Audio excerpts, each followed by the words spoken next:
Summer's ending. It's already over. September has rolled out around the corner and is slowly pushing out the last remnants of the lonely vibe I once craved.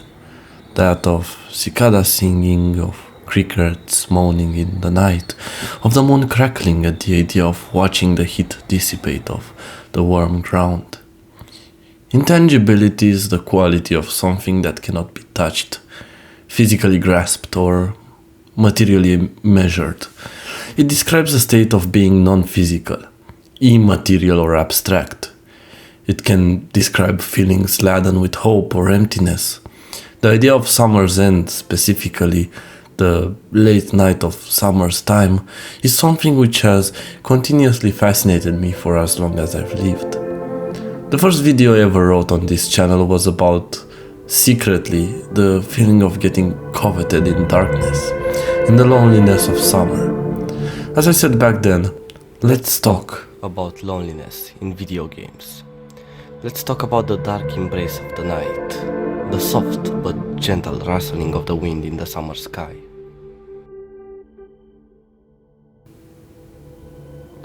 I couldn't dream back then, but that video was secretly a collection of all my thoughts of summer, of the season which I so much despised, and its cool, at the time, nights.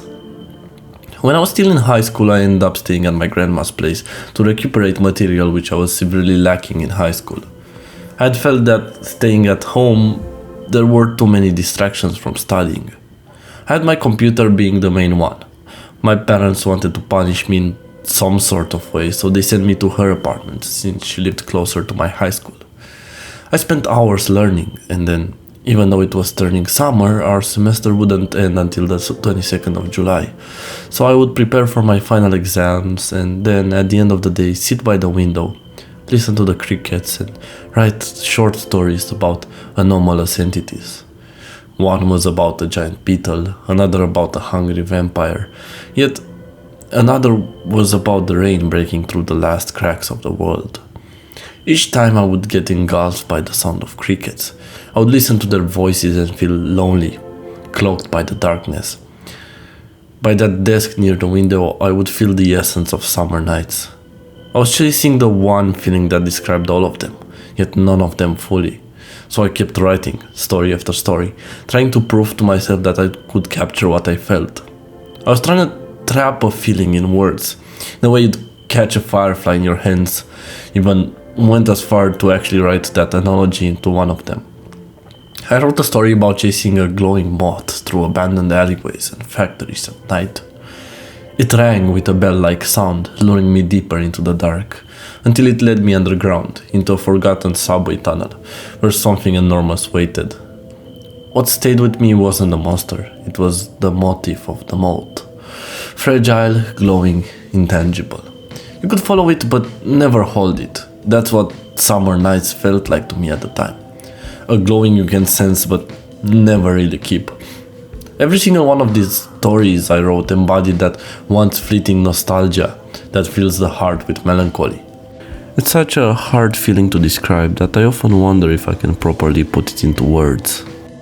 My answer always comes back negative, but still I've decided to write about it for my audience, for the people that know what summer, the trees, the crickets' long rain means.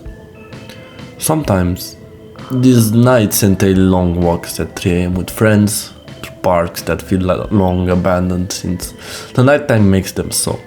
Sometimes it entails staying really late to watch a show or play a game which somehow happens to embody that specific feeling perfectly. So much so that it builds into a mirror of the outside world towards that of the inside. The summer's heat was always so exhausting. I stay a lot inside during the summer for that reason alone. At times the heat makes me feel like I'm stuck in my room, a room out of which I cannot escape no matter how much I want. In Silent Hill 4, the main protagonist, Henry, seems to be stuck in his room, unable to leave. He awakes one day to his apartment all boarded up, and as a result remains stuck inside, while the heavy overcast sky mocks him. He ends up entering a hole in the apartment wall, each night meeting a different resident of the building. Each one of them seems strangely entangled in this alternate reality which most believe to be a dream. I want to focus specifically on the second area we enter in the game, a forest across the lake in Silent Hill. Everything about it has the mood set in a rather strange manner. The lampposts, the ambience, the color of the sky. It somehow feels entirely encompassed by that feeling I was talking about earlier.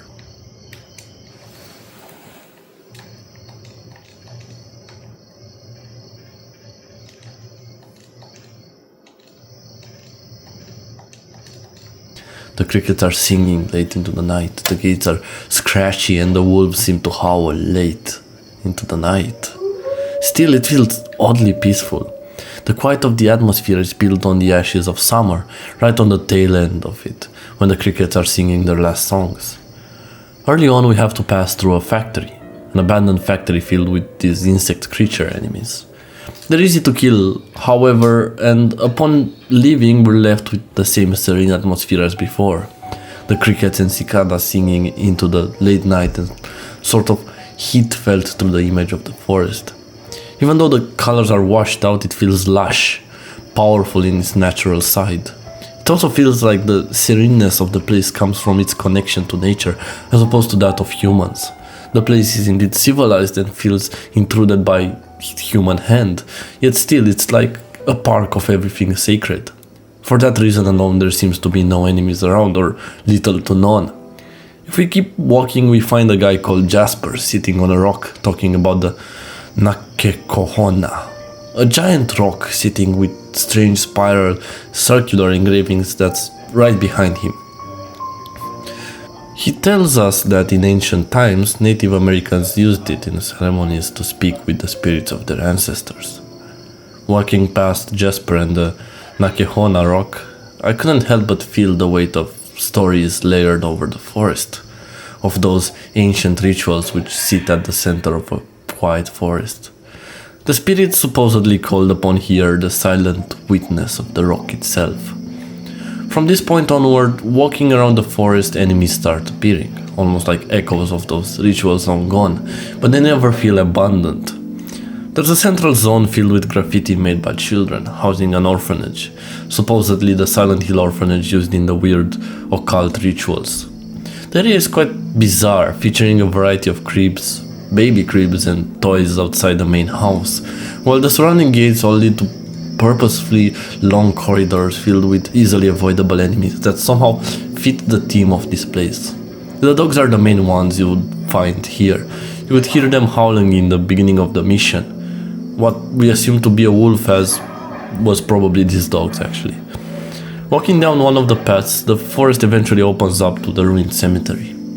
The ruins feel very similar to that of a ruined fortress, and a little crack in the fence with a barely lit sky helps form an atmosphere of nostalgia, one that seems permanently stuck in a never-ending dusk.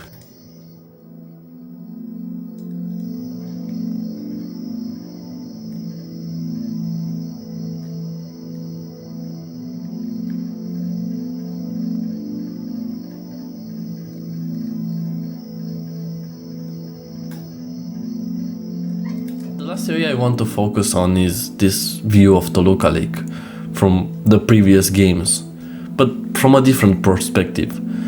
It makes the lake feel utterly shrouded in spilled ink. The trees, tall like shadows, overwhelm the image of a wide mountain range, and it feels so reminiscent and powerful as an image that I could almost feel the heat of past afternoons.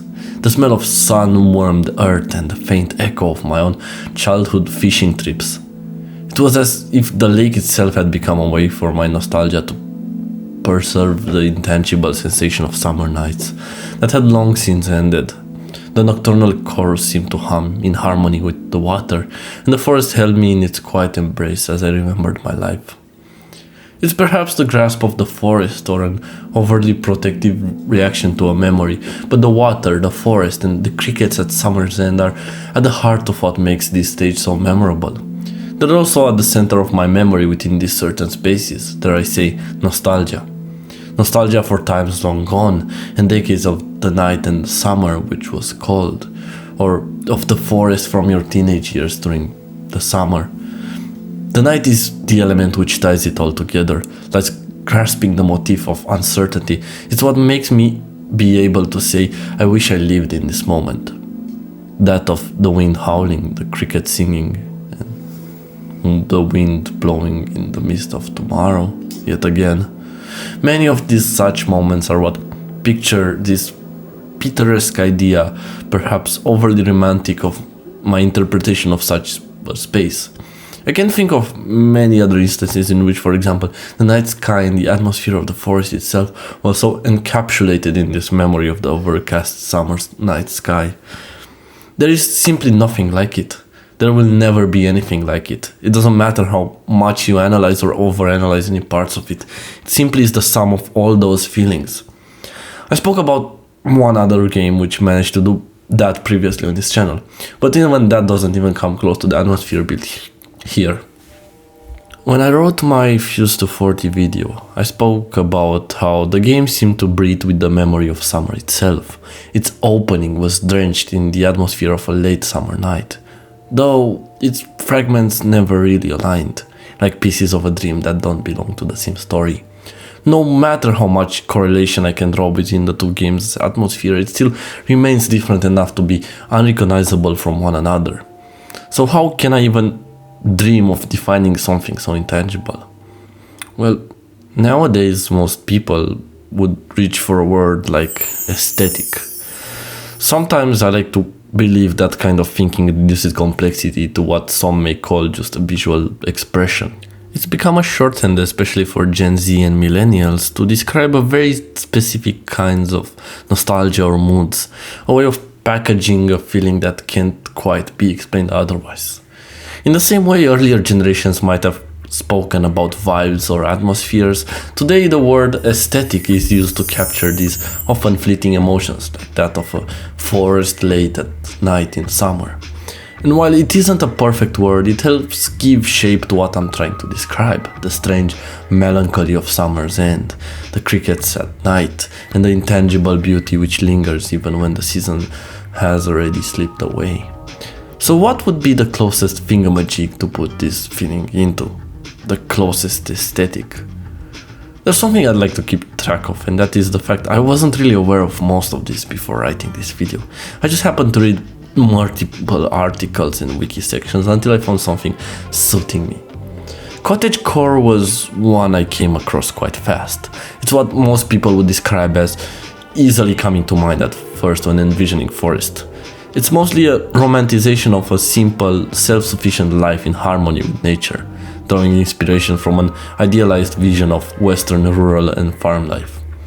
I would describe it as a world of daylight and warmth, flower crowns resting on heads, the smell of fresh bread wafting from sunlit kitchens, golden fields stretching into the horizon. It has the same rural stillness, the crickets maybe not, since I couldn't find any relation to the crickets. It does have the forest though, but it's too bright, too romanticized, too much about daylight meadows, too cute and petite. But summer's end is twilight, the air cooling, crickets singing their last songs, the faint warmth still clinging to the sun-baked earth, and shadows slowly claiming the skyline. My second thought of it was being akin to a liminal space, since I've spoken about this before right here on the channel.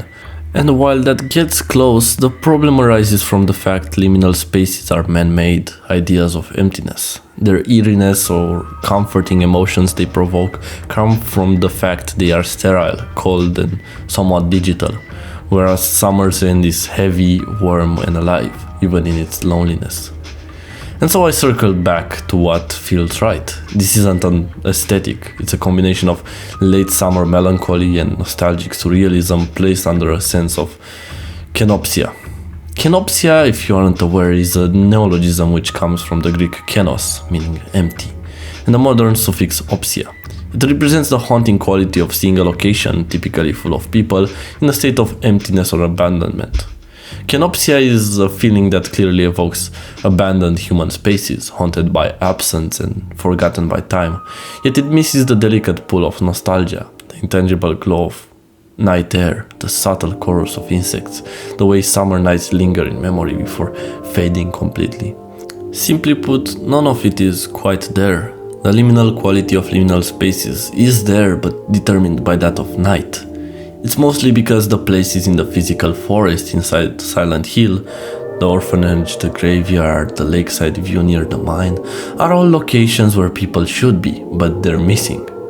The crickets hum in the darkness, the night air clings softly to the trees, and these abandoned spaces evoke a quiet, almost aching intangibility.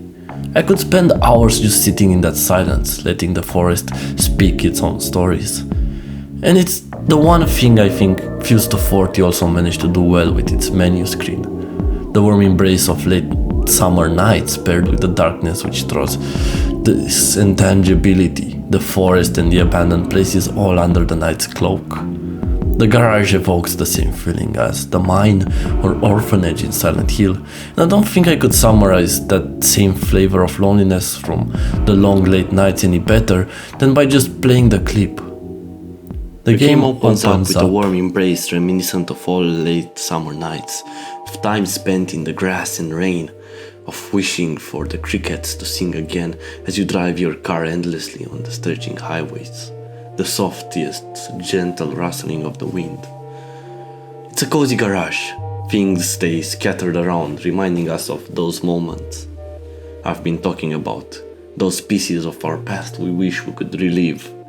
A calendar states the date is May 2004. The music, it was so beautiful, it evoked a sense of unparalleled nostalgia upon me. And I cried sitting here at my desk, watching the title screen. I cried looking at this low-poly depiction of what childhood felt to me. Yet I never experienced the interior of such a garage. Or maybe I did? These feelings felt implanted into me, spoon-fed by some demon which wanted me to waste tears, to cry and long for more. I don't think anything realistically could have ever made me feel like I did back then, but the memory of someone who knew what it felt like.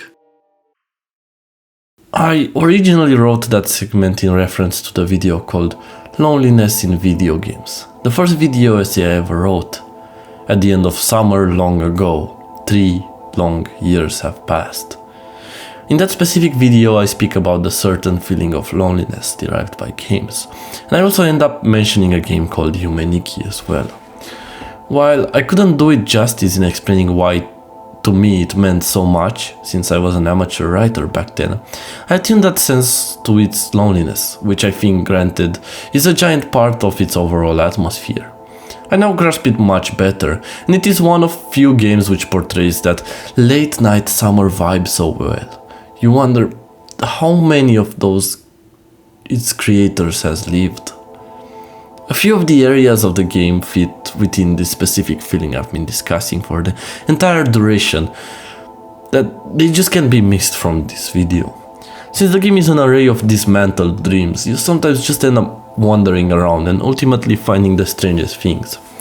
In one of the denser forest areas, for example, there's a path between the trees which leads to a tram. In the forest, in deep night, boarding it, we are met with one single person, and the environment of the forest shifting. The train tracks growl in the silence, and the environment keeps changing, almost like the runny memory of a certain night.